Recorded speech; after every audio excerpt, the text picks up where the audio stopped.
안녕하세요. 김병주입니다. 여러분은 갑자기 열이 나거나 전에 없던 통증이 느끼면 어떠신가요? 혹시나 이런 증상들이 큰 병의 징후는 아닌지 의심하게 되겠죠. 그리고 곧장 병원에 달려가 무슨 이상이 있는지 검사부터 받으실 겁니다. 내 몸에 나타난 사소한 징후를 통해 미리미리 건강을 지킬 수 있는 것이죠. 이처럼 우리는 살아가면서 크고 작은 징후들에 주의를 기울여야 합니다. 하나를 보면 열을 알 수 있다는 속담처럼 사소한 징후를 통해서 앞으로 일어날 수 있는 큰일을 예측할 수 있기 때문이죠.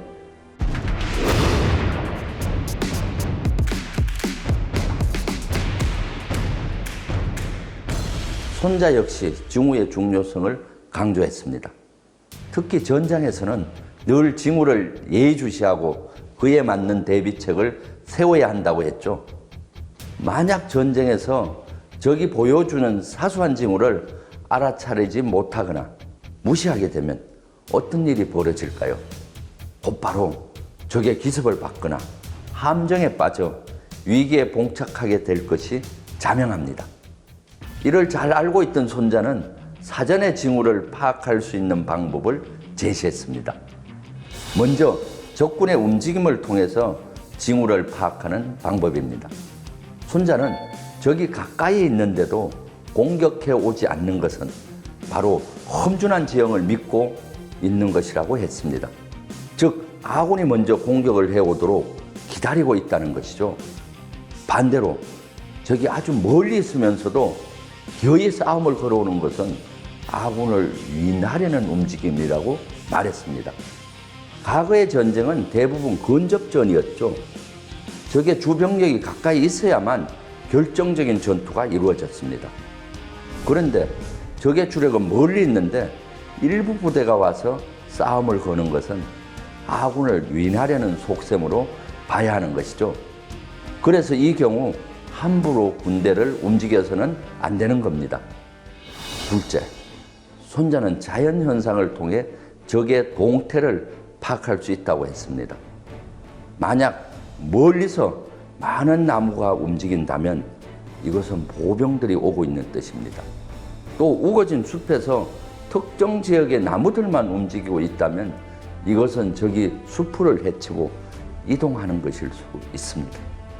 손자가 제시한 세 번째 징후는 바로 새와 동물의 움직임입니다. 적과 대치된 전장에서 새가 갑자기 날아오르면 그곳에 곧 복병이 있다는 뜻이고, 반면 새가 유유히 날아들고 모여드는 것은 그 부분에 적병력이 없다는 의미라 했습니다. 손자는 또 적군들의 태도를 보면 적의 상태를 알 수 있다고 했습니다. 적국의 병사가 물을 기르면서 허겁지겁 마시는 것은 오랫동안 목이 말랐다는 것이며, 뻔히 이길 상황인데도 진격하지 않는 것은 피로에 지쳤다는 뜻입니다. 이렇듯 당연한 듯 사소해 보이는 징후들이 전쟁에서는 승패를 가르는 중요한 요소가 될 수 있는 법이죠. 그런데 이때 손자가 또 하나 강조한 것이 있습니다. 바로 하나의 징후만 보고 섣불리 전략을 짤 게 아니라 여러 징후를 복합적으로 살피고 그에 따라 대응해야만 실수를 줄일 수 있다는 겁니다. 이처럼 징후를 살피는 것은 현대전에서도 굉장히 중요합니다. 세계에서 가장 강한 미군도 사전 징후 파악에 많은 노력을 투입하고 있죠. 미군은 상황마다 나타나는 징후들을 미리 뽑아서 징후 목록표를 만듭니다. 일종의 징후 체크리스트라고 할 수 있는데요. 이를 정보부대에 넘겨서 유심히 살펴보게 합니다. 그러면 해당 부대에서는 매일매일 수집된 징후를 체크하고 그 중에 의미 있는 정보를 추출한 다음 지휘관에 보고합니다. 이로써 지휘관은 적절한 지휘 결정과 조치를 할 수 있습니다.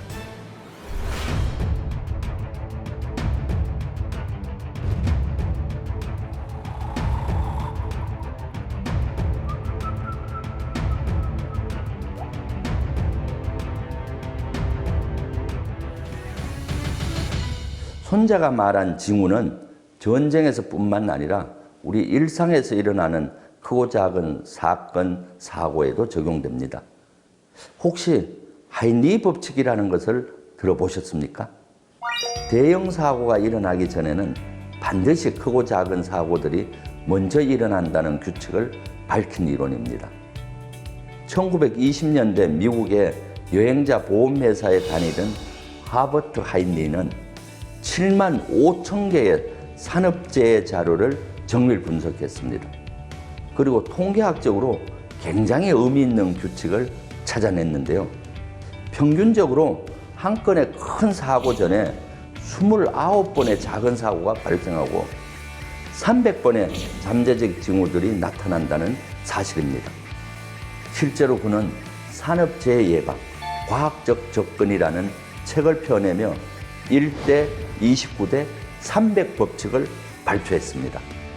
산업재해로 인해 중상자가 1명 나올 경우 그 전에 같은 원인으로 발생한 경상자가 29명 있었고 다치지는 않았지만 같은 원인으로 경미한 사고를 겪은 사람이 무려 300명이 있다는 사실을 밝혀낸 겁니다. 이것은 우리가 300개의 사전 징후들만 잘 알아차려도 한 개의 큰 사고를 막을 수 있다는 뜻이기도 합니다. 하지만 우리는 급격하게 산업화를 이루는 과정에서 불행하게도 이를 잘 지키지 못했습니다. 가장 대표적인 것이 바로 성수대교와 삼풍백화점 붕괴 사고입니다. 특히 삼풍백화점은 대한민국 국민의 트라우마 중 하나입니다. 1995년 6월 29일 사람들이 한창 쇼핑을 즐기고 있던 시간 갑자기 백화점 건물이 무너져 내렸습니다. 멀쩡히 서 있던 백화점 건물이 무너지다니 정말 거짓말 같은 일이었죠. 하지만 삼풍백화점은 결코 멀쩡한 건물이 아니었습니다. 개장 직후부터 원인 모를 미세한 진동들이 발생했고 천정에서 물이 새는 등 위험 징후가 조금씩 나타났습니다. 실제로 2달 전부터 심상치 않은 징후가 나타나기 시작하자 백화점 측에서는 기본적으로 안전검사를 실시했고 그 결과 건물 붕괴의 위험성이 있다고 나왔습니다. 그런데도 왜 사고를 막지 못했던 걸까요? 검사 이후 당연히 건물을 폐쇄하고 정밀한 안전진단과 후속 대책을 세워야 했지만 백화점 경영진은 이를 무시했습니다. 사고 하루 전날에는 급기야 옥상 바닥이 기둥과 분리되면서 천천히 내려앉기 시작했는데도 아무런 조치도 취하지 않은 겁니다. 그리고 결국 사고 당일 아침 5층 식당과 천정에서 물이 쏟아지는가 하면 바닥이 주저앉으면서 식탁이 기울어지고 주방 조리대가 넘어졌습니다. 그때마저도 경영진은 5층 식당가만 폐쇄하고 백화점은 정상 영업을 하다가 영업이 끝난 뒤 보수공사를 하겠다고 결정했습니다. 당시 1000여 명 이상의 고객과 종업원들이 건물 안에 있었는데도 말입니다. 결과는 참담했습니다. 오후 5시 57분 백화점은 요란한 소리와 함께 무너져 내렸고 붕괴 시작 5분 만에 900여 명의 사람들이 다치고 500여 명의 소중한 생명이 숨을 거뒀습니다. 삼풍백화점 관계자들이 하인리의 경고를 무시한 결과였습니다. 단순히 사회적 재난뿐만 아니라 국가를 운영하는 데 있어서도 하인리 법칙이 적용될 수 있습니다. 우리나라 현대사에서 대단히 아픈 기억 중에 하나는 IMF 사태죠. 이 IMF가 발생하기 전에도 많은 징후가 있었습니다. 하지만 정부와 기업들은 이에 대한 대응을 소홀히 했고 우리 국민들은 너무나 혹독한 대가를 치러야 했습니다. 국가 신용도가 떨어지고 많은 기업이 부도가 났으며 수많은 직장인들이 직업을 잃고 거리에서 방황했습니다. 그야말로 국가가 벼랑 끝에 내몰린 것이죠. 하루하루 생존을 걱정해야 하는 우리 국민들의 고통은 말이 아니었습니다.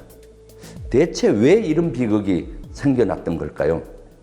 1980년대 말 우리나라는 저유가, 저달러, 저금리라는 삼저 현상으로 최대 경제 호황을 누렸습니다. 전에 없던 호황기였죠. 우리나라는 석유 한 방울 나지 않는데 유가가 낮으니 공장을 운영하기 좋았습니다.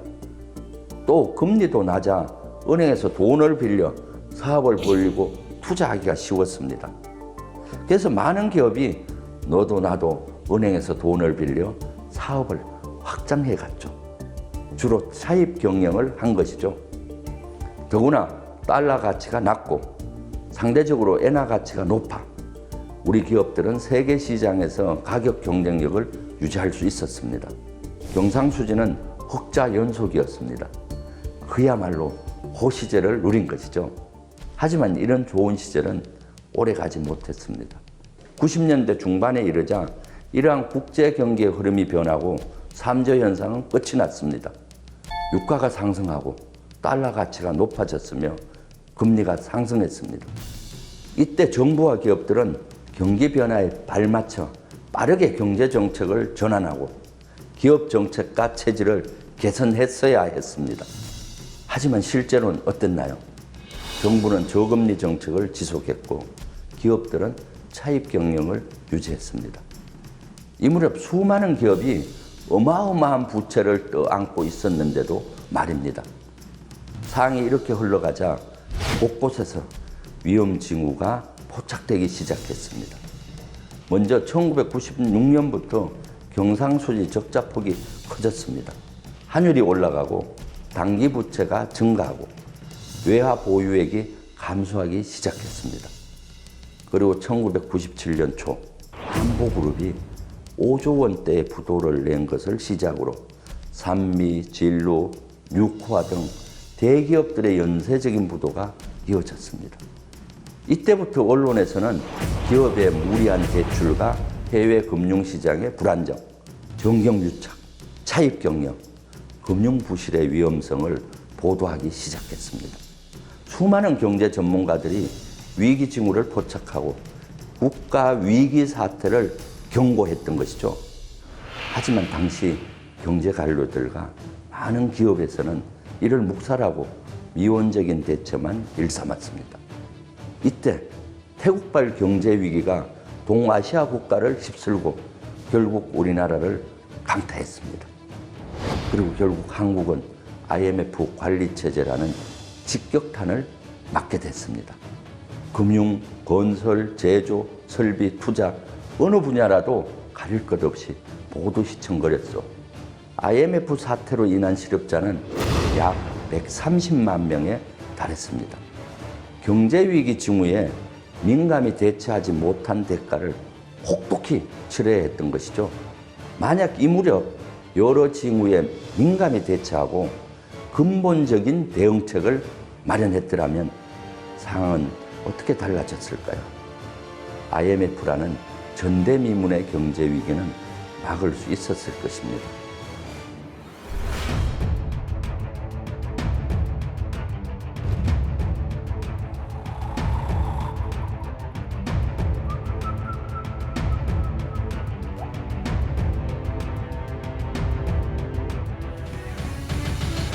기업을 경영하는 데 있어서도 사전 징후를 포착하고 분석하는 일은 매우 중요한데요.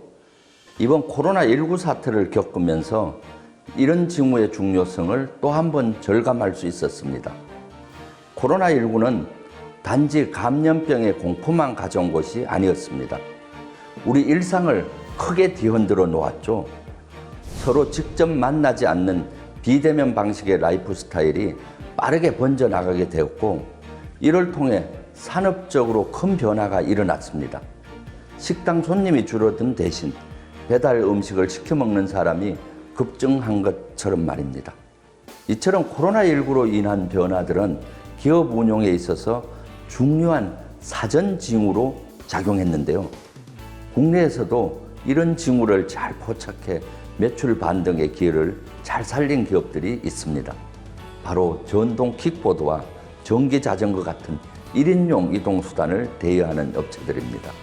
사실 코로나19 사태가 번져나갈 당시 사람들의 이동량이 줄면서 당연히 1인용 이동수단을 사용하는 사람마저 줄어들 것이라고 예상했습니다. 하지만 실제로는 어땠을까요? 지하철이나 버스 대신 오히려 1인용 이동수단을 이용하는 사람들이 늘어났습니다. 타인과의 접촉이 많지 않아 코로나19 감염의 위험이 적었기 때문이죠.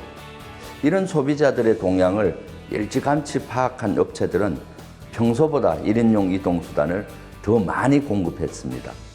또 손잡이와 같은 사람 손이 닿는 곳에 대해 소독을 철저히 하는 전략을 펼쳤는데요. 이는 곧 매출 반등의 기회로 이어질 수 있었습니다. 코로나19가 가져온 변화의 징후들을 제대로 파악해 그에 맞게 대응한 것이 오히려 위기 극복의 기회가 되었던 것이죠.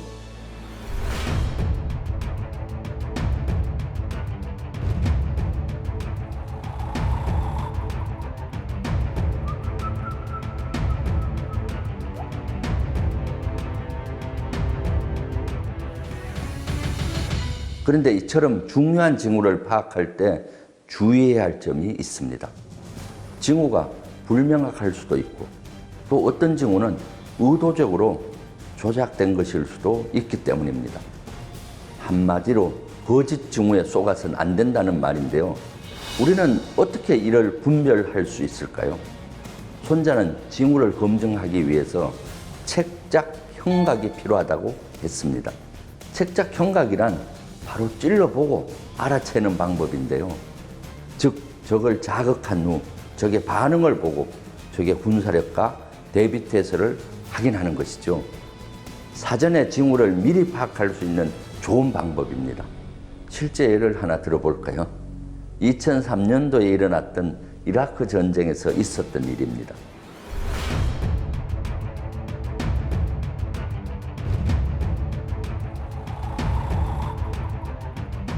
미국은 9.11 테러 이후 테러 세력들이 대량 살상 무기를 사용하는 것에 대해 우려가 컸습니다. 당시 미국이 판단하기에 이라크 사담 후세인 정권은 대량 살상 무기를 개발하고 보유하고 있으며 테러 세력을 지원하고 있다고 믿고 있었습니다.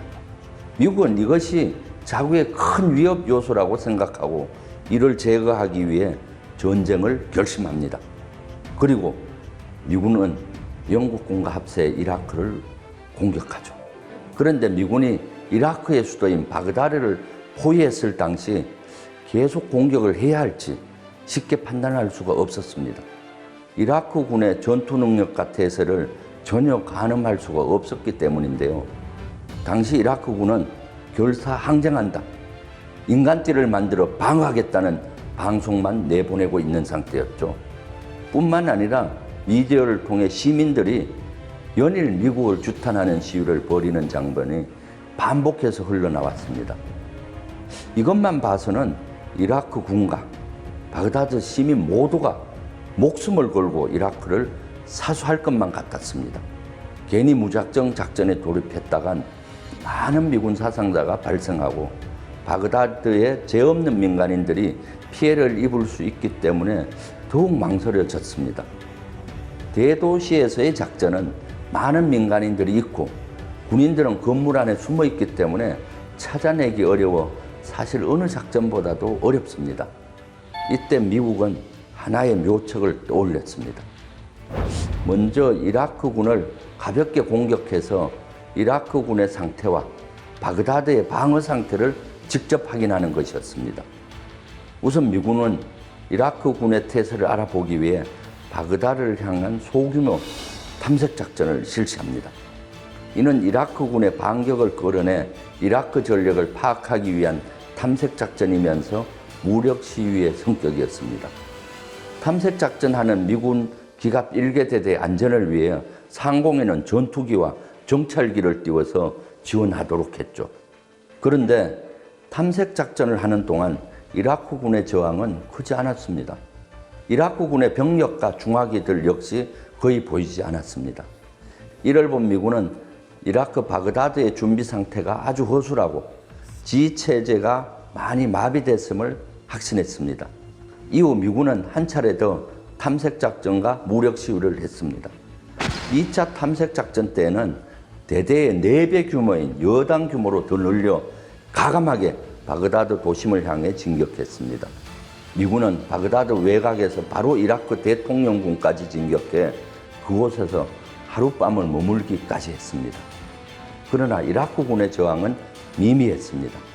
그동안 이라크군이 보여줬던 결사항쟁의 방송 등은 가장된 징후였음을 깨달은 것이죠. 이후 미군은 바그다드를 구획하여 대규모 병력을 투입해 바그다드를 점령했습니다. 그 결과 너무나 쉽게 이라크 수도를 함락시킬 수 있었죠. 손자가 이야기한 책작 형각을 실전에 적용해 성공을 거둔 겁니다. 책작 형각은 기업에서도 적용해 볼 수 있습니다. 화장품 회사의 경우 매 시즌별로 신상품을 출시하고 있죠. 그런데 어떤 상품이 잘 팔릴지 소비자들의 트렌드를 파악하기 쉽지 않습니다. 무턱대고 신상품을 대량으로 생산했다간 자칫 고객들의 외면을 받고 낭패를 볼 수 있죠. 이를 막기 위해서 많은 기업들은 한 달에 몇 개씩 소량의 제품을 출시해서 고객의 반응을 살피곤 합니다. 이 역시 책작 형각의 전략이라고 할 수 있는데요. 만약 좋은 화장품이라면 고객들이 주변 친구나 가족에게 입소문을 내고 SNS에 올리는 등 좋은 반응이 이어지겠죠. 기업은 이 과정을 면밀하게 모니터링한 후 제품 생산을 늘려도 늦지 않습니다. 반대로 반응이 좋지 않은 것은 더 이상 상품화하지 않음으로써 피해를 최소화할 수 있습니다. 또한 고객의 반응 중 부정적인 의견은 신상품을 만들 때 반영하기도 합니다. 이처럼 징후라는 것은 우리가 살아가는 데 있어서 매우 중요한 나침반이 됩니다. 연애와 사업, 그리고 건강을 챙기는 일은 물론이고 각종 위험과 재난을 피하는 것까지 이런 징후들을 통해서 미리 예측할 수 있는 건데요. 우리 삶 속에 수많은 징후들을 놓치지 않으려면 어떻게 해야 할까요? 늘 깨어있는 정신으로 주변의 징후를 잘 포착하는 지혜를 발휘해야 할 텐데요. 여러분들도 손자의 징후 그리고 책작 형각의 지혜를 통해 삶의 성공의 확률을 높여 나가시길 바랍니다. 감사합니다.